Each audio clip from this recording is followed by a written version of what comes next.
Доброго ранку! Усім салют! Раді вітати вас у нашому доброранку! Усього тиждень застався до початку календарної зими. Ви готові до зустрічі з суровою матухною зимою? Яшчэ не факт, Кася, што зіма ў нашых шыротах будзе суровай. Магчыма, мяккай і лагоднай, як было неаднойчы. Сапраўды, Ніколь, таму і уцяпляцца асабліва не прыйдзецца. А вось хто не спадзяецца на цёплую зіму, дык гэта жыхары Арктыкі, маржы. І сёння, дзяўчынкі і хлопчыкі, іх свята! Дзень маржа! Віншуем! Дзіўнае свята Дзень маржа. Штогод адзначаецца 24 лістапада. Чаму, спытаецеся вы, менавіта ў гэты дзень і менавіта ў лістападзе, а не ў снежні, напрыклад. А таму, адкажу я вам, што апошні тыдзень восені маржы пакідаюць арктычнае ўзбярэжжа Чукотскага мора і адпраўляюцца на зімоўку ў Берынгаў праліў. І падчас свайго перасялення маржы становяцца безабароннымі і патрабуюць асобай да сябе ўвагі з боку прыродаахоўных арганізацый. Здавалася б, што можа пагражаць каралям Арктыкі? Менавіта так называюць гэтых найбуйнейшых ластаногіх паўночнага паўшар'я. А я вам адкажу. Галоўная пагроза для маржоў – гэта чалавек. Паляўнічыя знішчылі амаль усю папуляцыю маржоў у 50-х гадах мінулага стагоддзя. Але пасля таго, як маржы былі занесены ў чырвоную кнігу і дзякуючы ахоўным мерапрыемствам, колькасць ластаногіх паступова пачала павялічвацца. І гэта цудоўна. Давайце ж прыгадаем самыя цікавыя факты пра маржоў у іх свята. Ну, іх не проста так называюць каралямі Арктыкі. У даўжыню морж больш за 3 метры, а важыць каля 2 тонн. Ого! Волаты! Маржы выглядаюць нязграбнымі, але на самой справе яны вельмі пластычныя. Так, заднімі ластамі маржы могуць пачухаць сабе шыю. Нічога сабе! Я думала, што яны могуць толькі ляжаць і плаваць. Маржы трымаюцца свайго статка на беразе ці льдзіне. Калі статак адпачывае, маржы выстаўляюць па краях лежбішча ахоўнікаў, каб тыя загадзя папярэдзілі астатніх у выпадку небяспекі. Бачыце, якія разумныя! А хто, акрамя чалавека, пагражае маржам?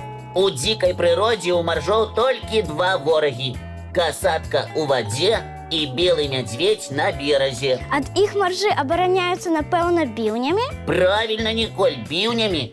А яшчэ свае гіганцкія біўні, якія часам бываюць каля метра, маржы выкарыстоўваюць, каб паказаць сваю перавагу перад суседзямі ў статку. А яшчэ, абапіраючыся на свае біўні, маржы ўзбіраюцца на лёд з вады. Так, нягледзячы на тое, што маржы жывуць на мелкаводдзі, падчас кармлення яны ныраюць на глыбіню да 90 метраў і могуць знаходзіцца пад вадой паўгадзіны, як адмысловыя дайверы. Ого, якія трывалыя! О, маржы рэкардсмены па трываласці. Яны вытрымліваюць тэмпературу да мінус 35. І без футра, мае даражэнькія. Маржу футра не патрэбна. На тое ён і морж. Ага, маржу не холодна, таму што ў яго тоўстая скура, ажно 4 сантыметры. І яшчэ больш тоўсты пласт падскурнага тлушчу, каля 10 сантыметраў. Вось такія яны, каралі Арктыкі. Яшчэ раз віншуем іх са святам і ў падарунак паказваем мультфільм.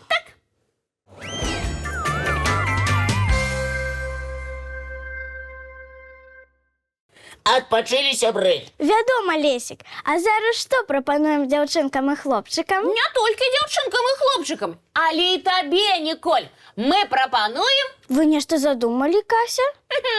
Мы з Лесікам загадзя падрыхтавалі... Сюрпрыз! Сюрпрыз? Так, будзем знаёміць цябе і нашых гледачоў са сціплымі і палахлівымі істотамі, якія лічаць за лепшае пазбягаць сустрэч з чалавекам і заўсёды ад яго хаваюцца. Вось як? Як жа вы мяне з імі будзеце знаёміць? Шапка-невідзімка табе не спатрэбіцца. Мы з імі дамовіліся. Як? А гэта наш сакрэт. Ад цябе і тэлегледачоў патрабуецца толькі зручна ўладкавацца і ціхенька сядзець. А ўсё астатняе мы зробім самі. Гатовы? Готовые. Знайомцеся.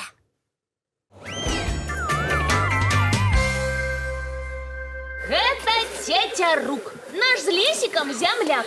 Знешне нагадвае глушца, але меншы за яго.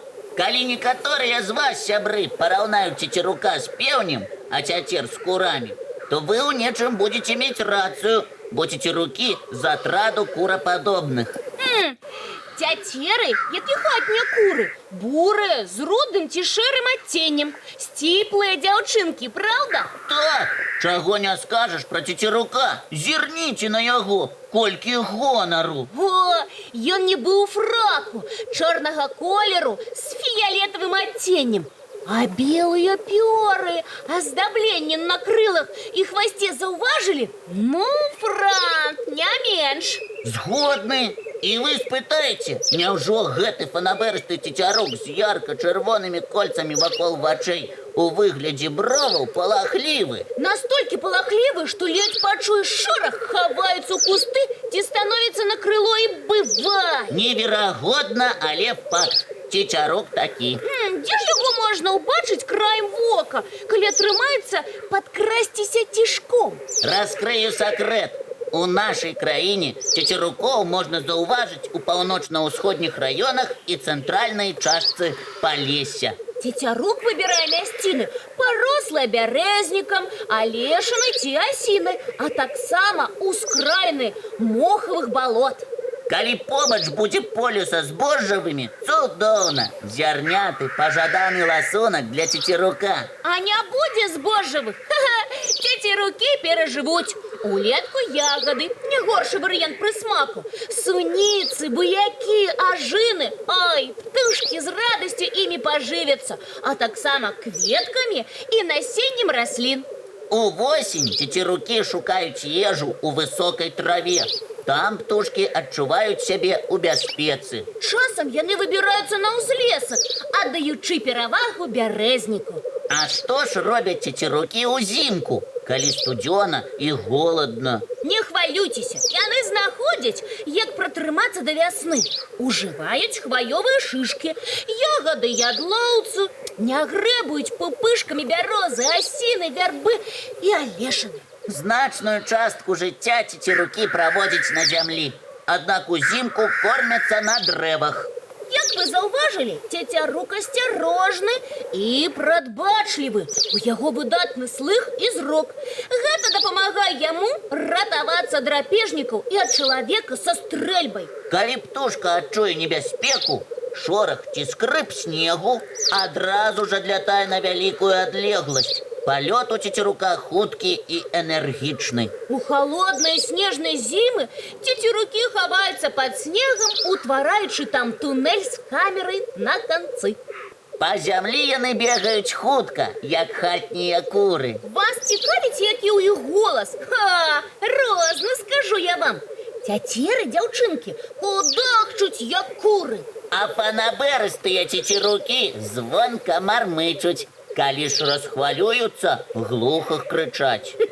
Пачуць цецярукоў звычайна можна вясной, падчас такавання. Астатнюю частку года яны маўклівыя, бо празмерна асцярожныя. Што ж, цецярукі, прыемна было пазнаёміцца. Дзякуй вам, Кася і Лесік, за рэдкую магчымасць убачыць такіх скрытных птушак. А мы рады, што атрымалася наладзіць сустрэчу. А зараз, сябры, давайце глядзець мультфільм.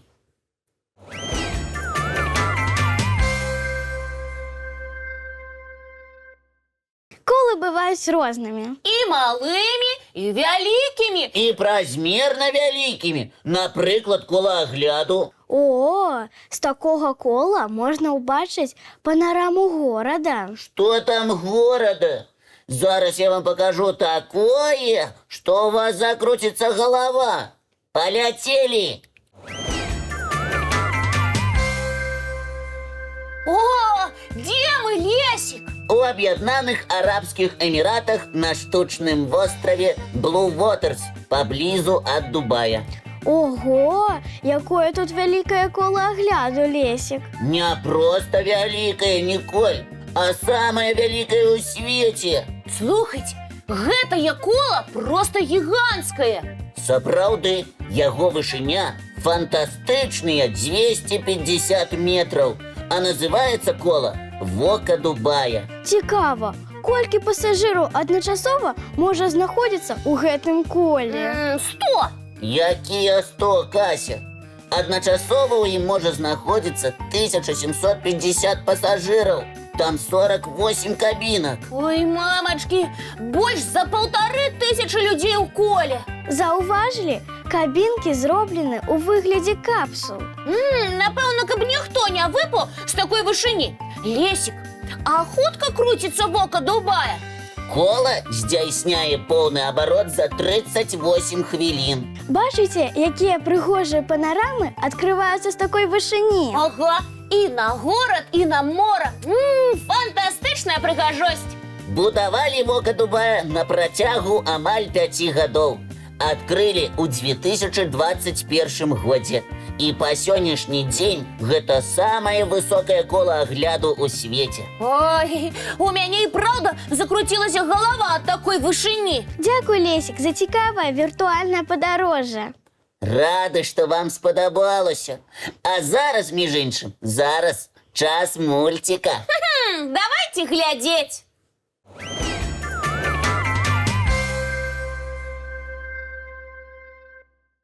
Што ж, сябры, прыйшоў час развітвацца. Вясёлага і цікавага вам дня, дзяўчынкі і хлопчыкі. Багатага на прыемныя сюрпрызы і радасныя падзеі. А мы сустрэнемся з вамі зранку У нашым добраранку!